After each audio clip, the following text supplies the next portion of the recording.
a mostly secular family of yours, mine, and ours. My dad was Jewish. My mother was a Gentile from the family, or I think my grandmother's maiden name was Grant, from the Ulysses S. Grant family. I think that's why my uncles drank so much. And hopefully that's why I have such an inheritance of leadership, maybe. I hope so, because he was a great man and a great leader. But my mom took me to the Episcopal Church sometimes, and then we'd stop at the deli on the way home. So that was the extent of my spiritual heritage. So the depth of my spirituality going into high school was knowing how to say the Lord's Prayer and kneeling from the Episcopal Church and eating lox and bagels from my Jewish heritage. I never really appreciated my Jewish heritage much until I became a Christian. And then it kind of coalesced. I realized what it was. When my mom married my dad, he had 2 children from a previous marriage, both Jewish, a girl 7 and a boy 11 years old, and my mom had a son who was about 8. And I was born on my oldest brother's 12th birthday. He and my sister seemed to just adore me. I just remember growing up in so much love. It was like I was a birthday present, and I represented to them a new life and a new family. But then I became the focus and the symbol of us all being one family. I'm the baby, you got to love me kind of thing. And as a baby, I got all the love and all the attention. But that was the rub for my other brother, who was my mother's son. For a number of years, he had all his mom's attention until she married my dad. When I was born, and especially when I was sick with whooping cough, and I took all the attention away from him, and she had to care for me so much. I don't remember when it started, but I remember living in this dichotomy of being so loved by my parents and my brother and my sister, but so abused by my other brother. Some of the most vivid memories were of a pillow being held over my face until I couldn't breathe and I would turn blue. She'd lock me in the closet for what seemed like hours on end in the pitch dark, or send me into the basement, turn off all the lights, and make horror movie sounds outside the door just to frighten me. When I wet the bed as a result of all this abuse that he did, he made up a song about it, and he sang it to all my friends.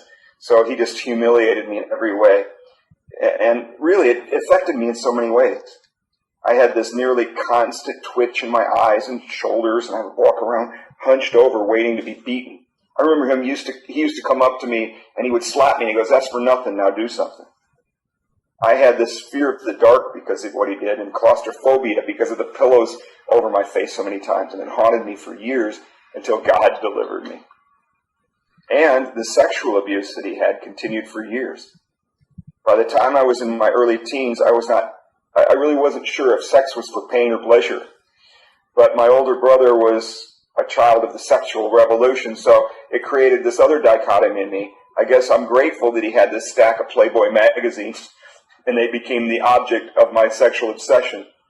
At least it was towards women, so I never had any homosexual temptations, even after my brother, even some of his friends, abused me. At the same time, it left me vulnerable to pornography and promiscuity. Ironically, I had sworn that I would never be like my brothers, never be like my father. They were all just philanderers. Even my dad had girlfriends on my mom. I said I'd never be like this, and yet I ended up with all the promiscuity and all the pornography. So my dad's philandering and compulsive gambling left our family poor and put great pressure on my mom to raise our children. He'd stay out all night playing cards and lost a significant amount of money that he had made in his remodeling business. So my father built us this nice home and owned 7 or more lots on our street in Toledo, Ohio. And he lost all of them gambling. It was kind of like a bad Monopoly game.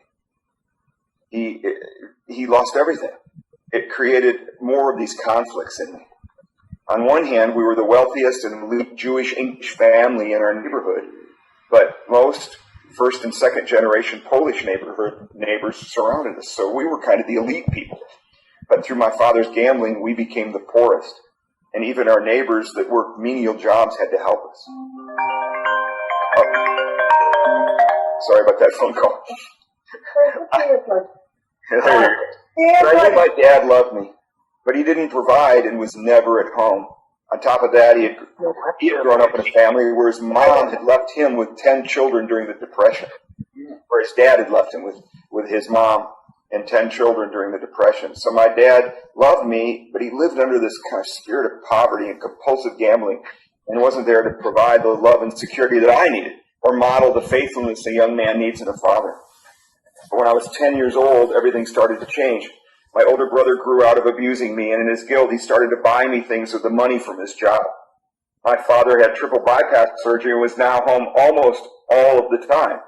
And my mother bought me a guitar and signed me up for guitar lessons.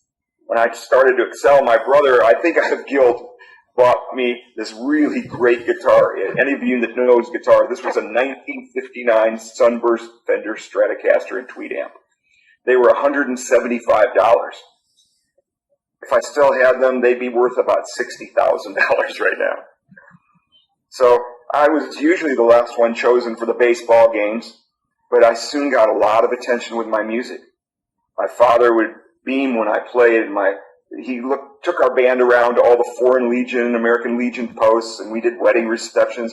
When I was 16, I started teaching guitar and playing nearly every weekend at events and bars. But all this negative attention, neglect, and negative attention I got before